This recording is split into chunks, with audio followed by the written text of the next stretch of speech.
It looks like there's no news, unless they take a break for the news.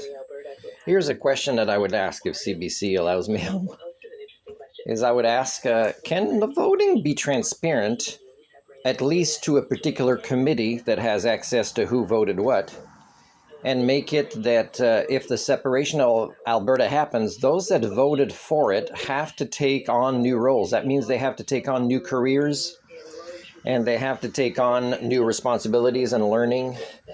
And that's not going to be what Albertans want. So if that's one of the parameters explained before, for example, a lot of the RCMP officers might not want to stay in Alberta or be transferred to a provincial Alberta police force.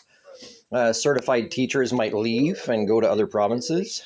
There might also be a military issue that has to be negotiated. Now, what Albertans would discover is they'd be faced with so much work that would take so many years that they would now want to either come back to Canada with their, middle leg tucked between their legs, which is usually where it is, and or join the U.S., which I believe even now they would not want to do. But I believe in the political climate that's going to keep changing, they would want to less. So that means they'd be coming back and they'd be saying we tried. But the thing is before doing this, which would harm Albertans and Canadians, is you'd have to set parameters. You'd have to explain how things would change to those that would vote yes, and say that there would be laws that make that there's a bigger responsibility on you, otherwise there's penalties, to take on a lot of the new roles that you'll have to take on. That means you can't keep living where you are or keep doing what you do. You'd have to really be part of change. And that, of course, is not something they would succeed at, even if they convince themselves or others as they vote separation that they would do.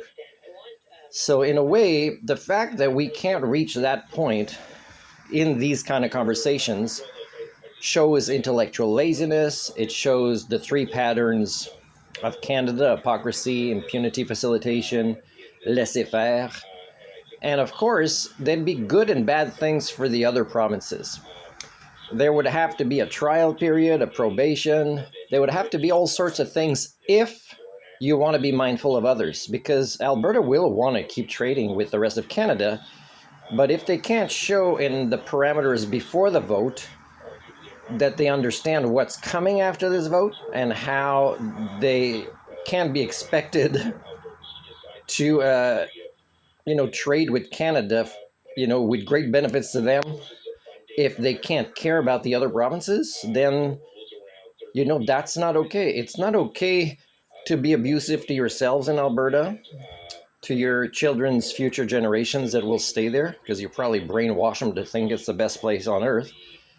And of course, when it comes to things that you really needed the national institutions for, and that you are not willing to take over or replace them at the same levels of quality, whether that's high or low, then you're screwed. So talk about how you're screwed, and then you'll realize, oh my God, we are actually the province preventing Canada from being stronger than it is.